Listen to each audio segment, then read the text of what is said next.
करम नाजरीन, नए साल की खुशी मनाने के हवाले से कुछ बातें जहन में थी, वो आपसे शेयर करना चाहूँगा कि नए साल की खुशी मनाना हम मुसलमानों का यही कंसेप्ट है कि इस्लामी साल जो कि हमारा मुहर्रमुल हराम से ही शुरू होता है, उसके हवाले से ही हमें खुशी मनानी चाहिए।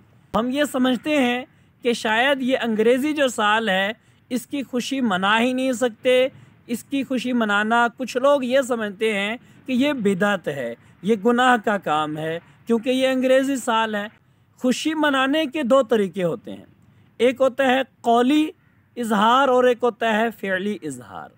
कौली इजहार ये है कि आप किसी को कहें मुबारकबाद, हैप्पी न्यू ईयर कह दें कि नया साल जो आ रहा है आपको इसकी खुशियाँ मुबारक हों, तो ये कौली इजहार होता है।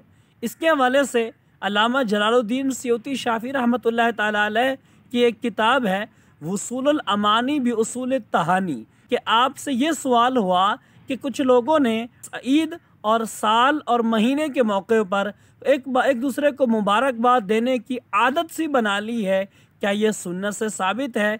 तो आप फरमाते हैं मैंने इस मौजू पर ये एक रिसाला लिखा वसूलुल अमानी भी उसूल तहानी के नाम से। आप रहमतुल्लाह ताला अलैह ने ये बात इरशाद फरमाई, हज से वापस आना, हज को मुकम्मल करना, इसी तरीके से ईद आना, निकाह करना, बेटा पैदा होना और रमज़ान शरीफ आना, नए कपड़े पहनना, इन तमाम मौक़े पर जो है, और इसी तरीके से तौबा कर लेना, किसी का मर्ज़ से ठीक हो जाना, इन तमाम मौक़े पर एक मुबारकबाद देना ये सुन्नत से साबित है। इस पर आपने अहादीस मुबारका भी वारिद की हैं।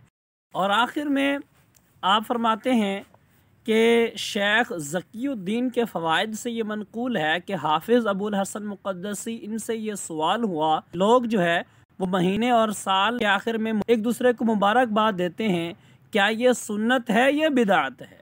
तो आपने फरमाया कि लोगों की इस हवाले से आदतें मुख्तलिफ हैं। मैं इसको मुबाह समझता हूँ, मैं ना ही इसको सुन्नत समझता हूँ और ना ही इसको बिदअत समझता हूँ। मुहक्किक़ मसाइल जदीदा मुफ्ती मोहम्मद निज़ामुद्दीन रिज़वी बरकाती रहमतुल्लाह ताला अलैह, आप ये फरमाते हैं कि नए साल की मुबारकबाद देने के हवाले से कि मुबारकबाद देने का मतलब ये होता है कि ये साल आपके लिए खैर व बरकत वाला रहे, ये साल आपका अच्छा गुज़रे, तो ये बिल्कुल जायज़ है कि इसके अंदर दुआए खैर है।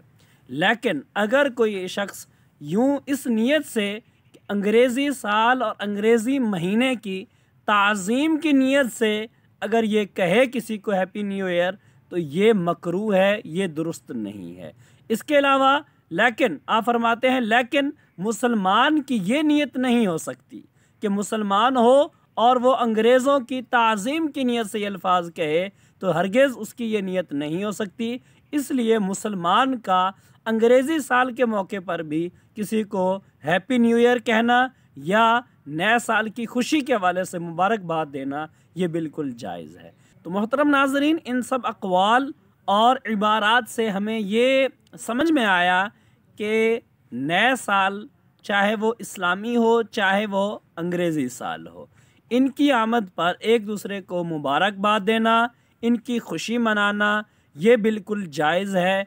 यहाँ तक हमने सुना कि कौली तौर पर जो इजहार किया जाता है वो बिल्कुल दुरुस्त है। अगला मरहला है फ़िअली तौर पर खुशी का इजहार करना।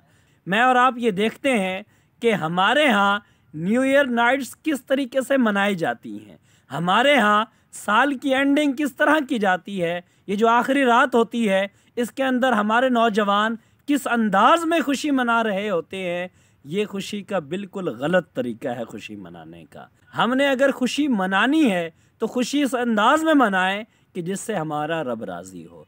शरीयत इस्लामी के दायरे के अंदर रहकर हमें खुशी मनाने का ही हुक्म है, इसके अलावा हमें खुशी मनाने का हुक्म बिल्कुल भी नहीं है।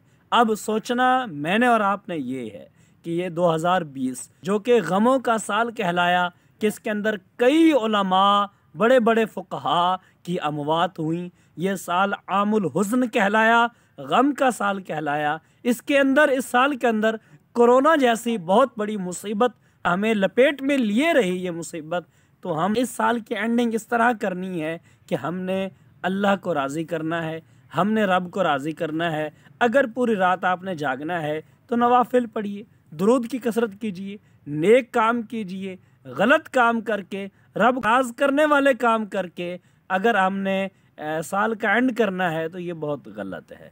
अल्लाह हम सबको नए आने वाले साल की शरीयत के दायरे में रहकर खुशी मनाने की तौफीक अता फरमाए और हम सब के लिए अल्लाह करीम आने वाला साल बहुत बेहतर बनाए। मुसीबतों, बीमारियों, तकलीफ़ों से ये साल अल्लाह करे आने वाला 2021 जो है वो हमारे लिए अच्छा साबित हो। आमीन बिजाहिन नबील अमीन।